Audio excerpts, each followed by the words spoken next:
Chapter 1. Signals in the Dark. For nearly a decade after the fall of the oil rig, after the unraveling of Raven Rock, after the catastrophe of the Adams Air Force Base counterattack, the Enclave had existed only as rumor, a whispered ghost that had once haunted America with white-hot plasma and iron resolve. Across the shattered continent, most believed the organization extinct, buried under rubble, broken by infighting, reduced to scattered warbands and experimental holdouts.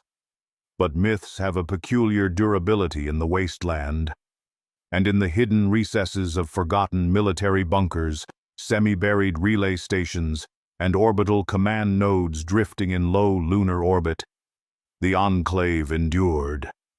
High above the irradiated Earth, the Eagle's summit, the Enclave's lunar command bastion, listened. Within its armored communication chamber, Director General Octavius Kestrel, last surviving member of High Command's original Strategic Council, studied the slowly stabilizing waveforms across his console. One by one, encrypted pulses, some trembling, some jagged with distortion, began to appear in the holographic lattice projection before him. "Director General," reported Comms Officer Marion Holt, her voice carefully measured. "We're receiving simultaneous handshake attempts from dormant transcontinental cells. All signal identifiers authenticate to pre-war Enclave routing protocols." Kestrel leaned forward. "Source analysis?" "Multiple," Holt replied. "One from the remnants of Theta Prime beneath the ruins of Chicago. Another from Sierra Outpost in the Rockies. One from an unidentified mobile command element near the former Mojave Theater. And, sir, we're receiving a relay burst from the far north. Alaska." Kestrel's expression sharpened. "The Alaska cell survived?" "It appears so." The lunar command structure hummed deeply, its reactor feeding power to the long-range array. Kestrel straightened and issued the command he had waited years to give. "Restore the Continental Network. All channels, all divisions. Reconnect the Enclave." Holt hesitated only briefly before her hands flew across the crystalline interface. Deep spectrum pulses rippled outward from the moon to the Earth like rare, unnatural tides returning to a long-abandoned shore. And across the ravaged United States, long silent Enclave units awakened. West Coast Division. Eagle West, signal re-established beneath the mountains east of Shady Sands. The shattered remnants of the Enclave West Coast Command stirred. Colonel Adrian Voss, whose forces had retreated to the clandestine Bunker 19 following the NCR's overwhelming rise, stared at the flickering command room monitor as ancient Enclave encryptions scrolled across the screen. She inhaled sharply. "High Command lives." Around her, officers exchanged hushed, disbelieving murmurs. Reports began streaming in immediately. The NCR bloated but weakening under corruption and military strain. The fragmented but still formidable Brotherhood of Steel outcasts near Lost Hills. The unpredictable insurgent presence of Caesar's Legion, though fractured after the Mojave War. An independent Mr. House, ruling New Vegas through Securitron vigilance. And a mosaic of tribes, raider polities and tech scavengers clinging to the wasteland like roots to broken concrete. The West would be difficult, but not impossible. "Begin compiling strategic assessments," Voss ordered. "The Eagle calls. We answer. Midwest Division, Iron Prairie. Signal re-established far beneath the ruins of pre-war Detroit, within a chamber of old-world steel. The Midwest Enclave Directorate answered High Command's call.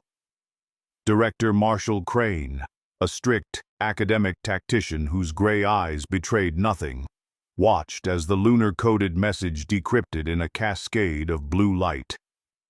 The situation in the Midwest was volatile. Rogue Brotherhood chapters, scattered Legion deserters, Gunners' mercenary expansions, and strange Institute splinter groups who had fled across the continent after the fall of Father's Directorate. The Midwest was a crucible, a place where alliances shifted like dunes in a nuclear storm. Crane placed his hand against the old Enclave emblem embossed on the wall. "At last," he whispered, "the nation stirs. East Coast Division. Eagle Atlantic Signal."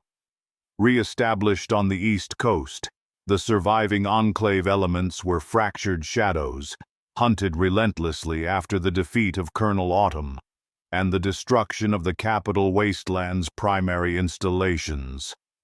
But a handful had escaped, to the abandoned foundations beneath the ruins of Norfolk, to lost pre-war naval grids, to hidden biolabs untouched by Brotherhood patrols.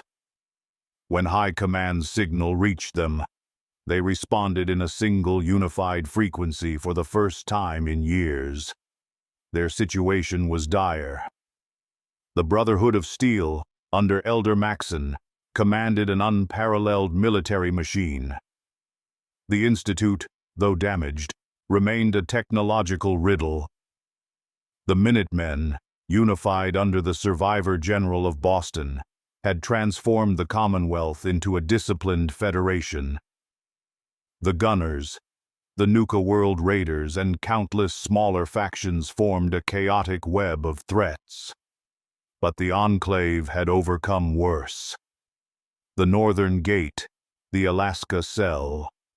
From beneath a glacier-wrapped installation near Anchorage, Enclave Northern forces reactivated dormant geothermal arrays and surfaced after years of cryogenic stasis.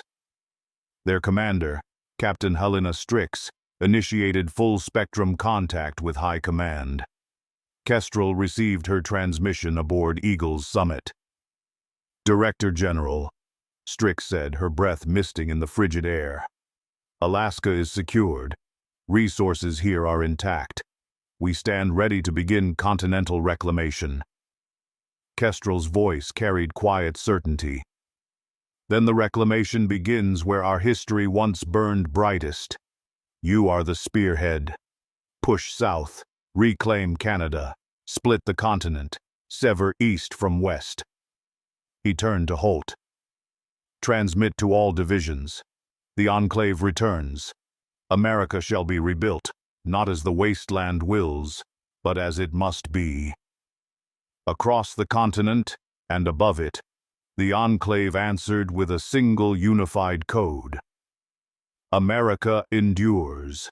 Chapter 2. The Great Reawakening. The message that had echoed across the continent, "America endures," did not merely reassemble the Enclave's scattered fragments. It reanimated them. High Command's return was not the spark of a new era, but the reignition of a dormant engine whose gears, once set into motion, would grind continents into shape. From the moon to the ruins of Anchorage, the Enclave shifted into coordinated action with a precision no wasteland faction could hope to replicate. Director General Octavius Kestrel stood before the holographic war map in Eagle's summit. Earth's curvature was projected in exquisite detail, demarcated with fading borders of pre-war America. Over it, pulsing icons marked the reactivated Enclave divisions.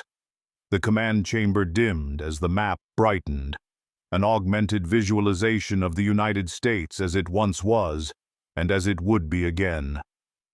"Begin interdivision synchronization," Kestrel ordered. "For the first time since the bombs fell, the Enclave shall move as one machine." The war map shifted, each division broadcasting real-time intelligence to High Command. Political climates, troop status, pre-war databanks, resource stores, infiltration positions, and civilian population estimates. But the data that most concerned Kestrel surfaced as a red band stretching across the upper North American region. The Anchorage Exclusion Zone.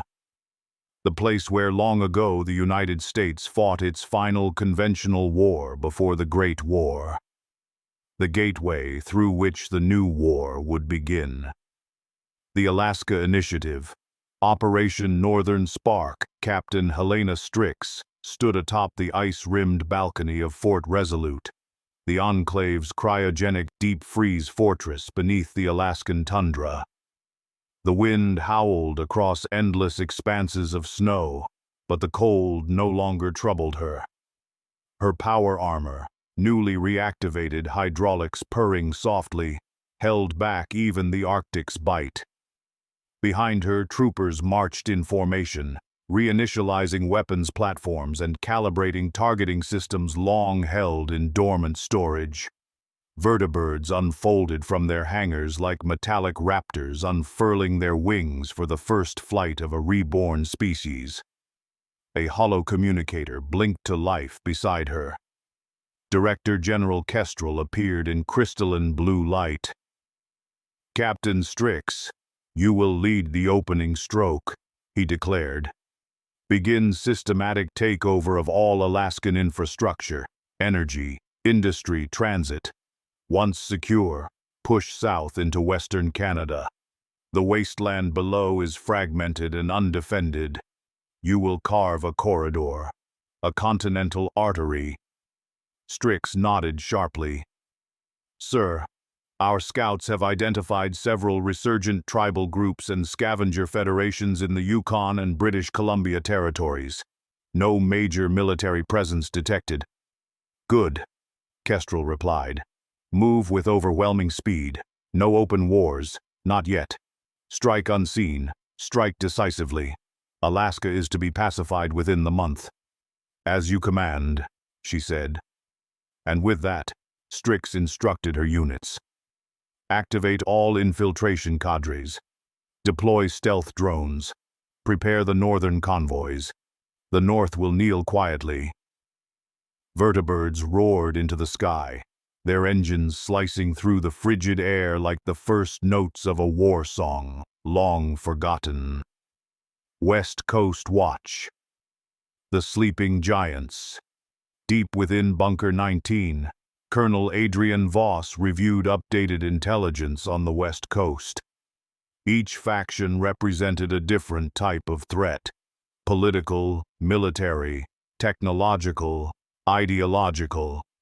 The NCR suffered economic strain and internal corruption, but possessed manpower and entrenched infrastructure. The Brotherhood of Steel in the region had fractured, though still commanded advanced weaponry. Caesar's Legion had splintered after the Mojave defeat, but remained savage and unpredictable. Mr. House controlled New Vegas with his machine precision, an unpredictable element whose long-term motives were opaque. And scattered across the frontier were tribes, clan fortresses, mutant warbands, and independent city-states. Voss's lieutenants gathered around the table, awaiting her analysis. She tapped a hollow terminal, projecting the current strategic map. "The West Coast remains fractured," she said, her voice sharp. "Power is decentralized. Alliances are brittle. House maintains a technological stronghold in New Vegas but lacks territorial breadth. NCR controls land but not unity. The Legion bleeds in the dirt. The Brotherhood hoards technology but is in decline." She pointed to a blinking sigil marked ENCLAVEWEST. "We have an opportunity, but we must prepare for full-spectrum warfare once High Command gives the order." Lieutenant Rourke frowned. "You believe they'll push us into an open conflict right away?" "No," Voss replied.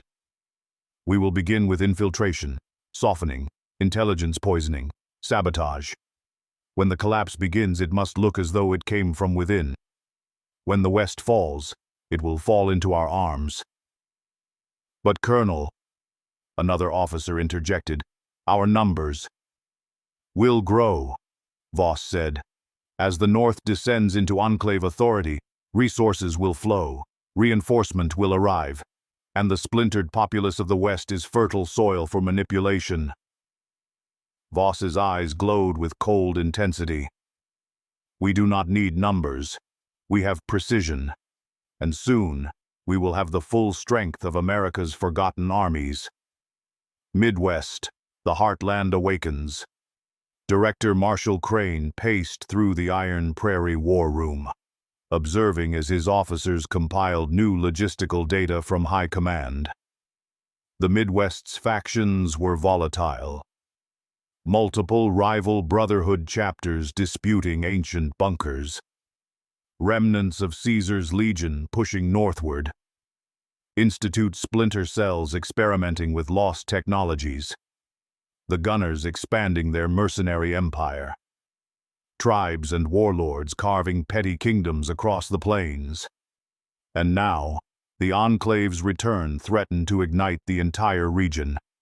Crane viewed the chaos not as a danger, but an advantage. Chaos is predictable, he said quietly to himself. And predictable adversaries can be maneuvered. A young officer approached. Director, High Command has instructed us to prepare for long-term engagement. We are to fortify the heartland. Crane smiled thinly. We shall do more than fortify. We will transform the Midwest into an impenetrable wall, a blade that cuts the continent clean in two. He pointed at the map. Once the Alaskan spearhead moves south, we will meet the mid-continent. East and west will be severed, and America will fall into its rightful shape. The continent trembles on the moon. Kestrel watched as the Enclave's machinery came alive. Infiltration teams deploying, satellite grids recalibrating, command decks stirring with renewed purpose. In the wasteland below, no faction yet knew what awakened above them and in their shadows. But soon, they would. The Enclave had returned, and the new America, cold, precise, engineered, was already forming in silence. If you've enjoyed this What If narrative, then like, share, comment, and subscribe to the channel. Thank you for watching. Chapter 3. Operation Northern Spark ignites. The first formal operation of the reunified Enclave, Operation Northern Spark, began not with an explosion, but with silence. It was a campaign conceived in shadows, orchestrated by High Command, deployed by Captain Helena Strix, and executed with the precision that had once made the pre-war United States a global titan. If the wasteland expected an overt march southward, it would be disappointed. The Enclave would not announce its war. It would simply begin. Fort Resolute trembled as dormant power grids surged to life. Titan-class generators activated for the first time in decades, their turbines consuming ancient reserves of high-density fusion cells that predated the Great War. Cryo-sealed armor depots vented frost as they opened. Enclave troopers, some veterans of the Anchorage front held in stasis, others the children of survivors raised on doctrine and secrecy, assembled with disciplined efficiency.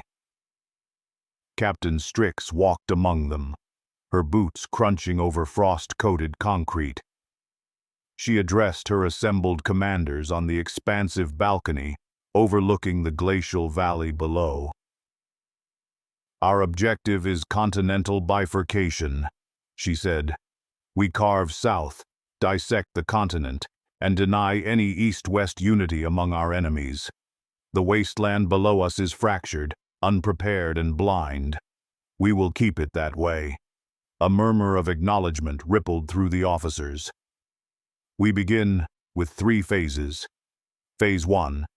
Total control of Alaska. Energy, transit, population pockets, depots. Phase 2. Subtle annexation of Western Canada. No open conflict, no visible footprint. Phase 3. Link with the Midwest Division near the Dakotas. Once our spear meets their shield, America is cleaved. Strix raised her hand, and a holographic projection shimmered to life. The map displayed old-world infrastructure, abandoned pipelines, weather-eroded train lines, and disused military webs stretching from the Anchorage ruins to the lower territories of Canada. These structures still exist, she continued. Buried, frozen, neglected, but not dead. We will reactivate them. The wasteland ignored the ruins of civilization. We will weaponize them. Her words carried the absolute conviction of someone who had survived the old Enclave's darkest hours and learned from its failures. She would not repeat the mistakes of the oil rig. She would not rely on arrogance nor underestimate the wasteland's chaotic will. Deploy infiltration cadres. Begin communications jamming on all frontier frequencies. No one must understand what is coming. The assembled officers saluted as one. A northern spark formally began. The Shadow Campaign in Alaska. In the ruins of old Anchorage, where skeletal skyscrapers lay half-submerged in snowdrifts, Enclave scouts moved through the blizzard like phantoms. Their black stealth armor bent light around them, leaving only faint distortions in the air. Strix's directives were clear. Remove threats quietly. The first night, 3 tribal settlements vanished. Not destroyed, emptied. Their inhabitants relocated to secured underground depots, where indoctrination programs, rebuilt from pre-war psychological frameworks, began implanting loyalty, structure, and identity. Tribal warbands encountered only faint remnants of their lost rivals. Footprints, blood traces, or the silent hum of a drone fading into the tundra winds. Enclave propaganda units then deployed false signals, coded to appear as raider aggressions, fueling conflict among rival groups. Strix observed it all from the command center. Once they exhaust themselves, she murmured, we will shape what remains. The pacification of Western Canada. By the 3rd week, the Enclave had pushed south across the old border. The Yukon was sparsely inhabited but strategically rich. Pre-war communications towers, rusted but functional, were restored by Enclave engineers. Their signals broadcast encrypted control over satellite shadows and sensor webs across the northern hemisphere.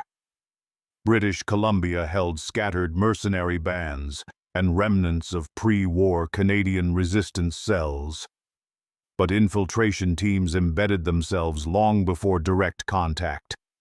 Enclave agents disguised as traders, settlers, and mercenaries spread disinformation. Rumors of Legion resurgence, Brotherhood scouting parties, or mutant swarms pushing west. Each lie was measured, precise, and tactical, designed to accelerate local paranoia until factions turned on one another. Enclave drones recorded every skirmish, every retreat, every casualty. And when the dust cleared, Strix deployed specialized recovery units who offered aid to the most desperate survivors, aid that came with collars, contracts, and control. Western Canada fell without a single public battle. High Command observes. On the Moon, Director General Kestrel watched the Northern Territories shift under Enclave control, like a glacier moving across a continent, slow, inexorable, unstoppable. Holt summarized the ongoing data. Captain Strix has established 17 control nodes in Alaska and 12 across the Yukon and British Columbia. Local resistance is minimal. Enemy factions remain unaware of any unified Enclave presence. Kestrel clasped his hands behind his back. As it should be. Our power is greatest when unseen. And by the time the wasteland realizes what has happened, the continent will already have been severed. He studied the tactical hologram where a pale blue shape descended southward, moving toward the line of the old American Midwest. "Prepare secure channel to Director Crane," he said. "It is time the Heartland readies its walls." The Midwest prepares. Director Marshal Crane listened to High Command's transmission from the fortified depths of Iron Prairie. His officers stood around him as the new data came through. Strix's advance would reach the mid-continental latitudes in months. Crane's eyes glittered with analytical precision. "Excellent," he said. "We will prepare the reception corridor, begin fortifying the Dakotas, deploy field casters and drone grids, lay remote mines across the northern passes, and activate the vault frame project." A lieutenant hesitated. "Sir, that project hasn't been tested." Crane's expression hardened. "It will be tested now." He turned back to the map, watching the Enclave's northward spear descend. "The moment Strix meets our perimeter, the continent will be cut in two. And the wasteland," he whispered, "will finally understand fear." If you enjoy this story, then like, share, comment, and subscribe to the channel.